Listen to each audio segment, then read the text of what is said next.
Wabarakatuh. Kita belajar lagi tentang geometri bidang datar. Nah, kali ini kita akan membandingkan antara bangun datar, apakah bangun datar itu kongruen dan bangun datar itu sebangun apabila dia ditransformasikan. Ingat, jenis-jenis transformasi itu kemarin kalian sudah pelajari. Di situ ada 4, ada perbesaran, ada pencerminan, ada perputaran, kemudian ada pergeseran, gitu ya. Nah, sekarang Ibu sajikan gambar. Di sini nih gambarnya ada bangun datar. Bangun datar yang di depan yang warna kuning.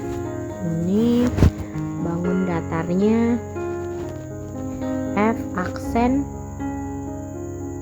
apa lagi itu, O aksen, U aksen, R aksen. Ini adalah bangun datar hasil dari apa?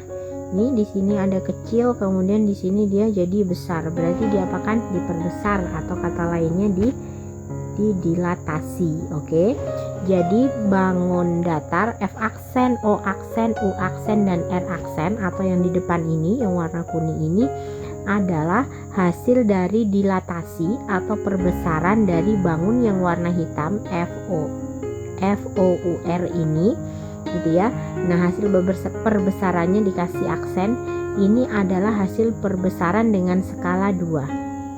Setelah bangun FOUR didilatasi dengan skala 2, jadinya F aksen, O aksen, U aksen ini seperti ini. Nah, dari pengamatan kalian, dari hasil gambar ini, setelah ada bangun datar kemudian dia diperbesar dengan skala tertentu, kira-kira apakah bangun ini, bangun yang awalnya dan bayangannya ini masih kongruen atau mereka tidak kongruen? Coba kalian amati. Kemarin sudah memahami di video pertama itu yang tentang geometri bidang datar, kalian sudah diberi pengertian atau kalian sudah tahu bahwa dua bangun atau lebih dikatakan kongruen apabila bla bla bla bla. Kemudian dua bangun atau lebih dikatakan sebangun apabila ada syarat-syaratnya yang harus terpenuhi. Oke. Nah, dari sini Ibu bisa menyatakan bahwa kedua bangun ini setelah didilatasi dia hasilnya tidak kongruen. Tidak kongruen. Kenapa? Ya karena besarnya beda. Kalau kongruen itu jelas sama, gitu ya. Ukurannya, besarnya, kemudian jumlah sudutnya, besar sudutnya itu semuanya sama. Dua bangun yang sama. Oke, selanjutnya bagaimana kalau untuk rotasi? Rotasi itu berarti perputaran. Ada satu bangun A, B, C, D, kemudian dirotasi. Ini rotasinya, ini bangun pertamanya, bangun sebelum dirotasi. Jadi bangun A, B, C, D ini dirotasi dengan pusat titiknya itu E, pusat rotasinya. Dirotasi sebesar 120 derajat. Nah, apakah dia masih kongruen? Ternyata dia kongruen, gitu ya. Jadi kalau ada dua bangun, ada bangun datar kemudian dilakukan rotasi sebesar 120 derajat, nanti dia tetap menjadi bangun yang kongruen, gitu. Nanti kita akan mencoba menggambar atau mengamati bagaimana jika suatu bangun datar apabila dirotasi misalkan tidak 120, misalkan dirotasi sebesar 90 derajat berlawanan arah jarum jam atau searah jarum jam, gitu. Apakah dia masih kongruen dengan bangun sebelumnya, gitu ya. Nanti kita akan pelajari itu, kita akan gambar. Oke. Selanjutnya kita amati lagi. Ini translasi berarti pergeseran. Ada bangun A, B, C, D digeser. Oke, digeser ke arah kanan gitu ya. Digeser ke arah kanan, didapatkan bangunnya A aksen, B aksen, C aksen, D aksen.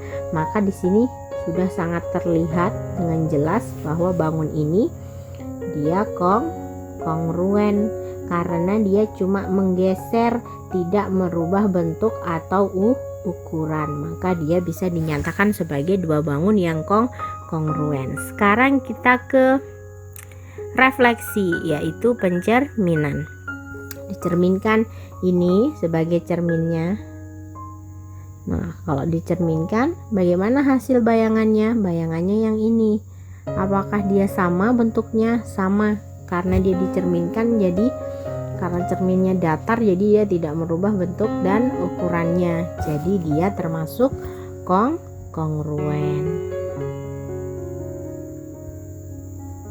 Oke, nah video kali ini pembelajarannya kita mengamati bangun nih.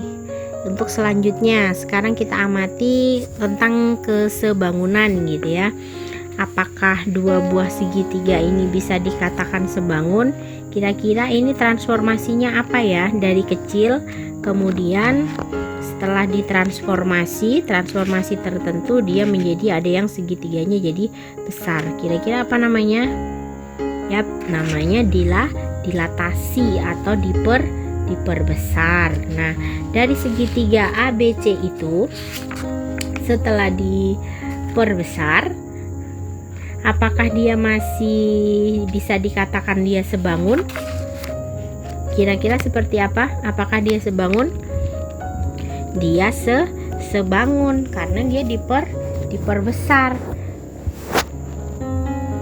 Ingat, ciri-ciri sebangun ini memenuhi ya. Dia memenuhi ciri-ciri sebangun. Kenapa? Karena dia diperbesarnya berapa kali? Ya itulah perbandingannya. Karena perbandingan sisi-sisi yang bersesuaian dia harus sama. Itulah pengertian dari sebangun. Nah, dari gambarnya ini dia pasti besarnya sama. Oke, kemudian dirotasi. Kalau rotasi ini sudah pasti sebangun. Kemudian selanjutnya yaitu refleksi. Kemudian bentuknya seperti ini. Apakah sebangun? Sudah jelas sebangun. Kemudian kita pergeseran atau translasi, dia sebangun. Oke, jadi anak-anak kalian bisa ya membandingkan hasil translasi, rotasi ataupun dilatasi kedua buah bangun datar gitu. Jadi nanti ciri-cirinya kalian terapkan ke dalam bayangannya itu, apakah dia berubah bentuknya, apakah dia berubah ukurannya gitu ya. Nah, manakah yang menempati itu pengertiannya, apakah dia kongruen, apakah dia sebangun. Nah, ini sangat penting sekali untuk kalian pahami supaya nanti kalian kalau misalkan dapat tugas menggambar sebuah bangun maupun menggambar transformasi sebuah bangun, mau dilatasi, mau refleksi, mau apapun itu. Nah, itu kalian buka kembali materi tentang transformasi geometri gitu ya. Nanti ada tugasnya menggambar dari ibu untuk kalian. Oke, terima kasih untuk perbandingan kedua bangun datar dari hasil translasi. Materinya cukup sekian untuk kalian pahami. Jika ada hal yang kurang mengerti silahkan nanti ditanyakan. Sekian, terima kasih. Assalamualaikum warahmatullahi wabarakatuh.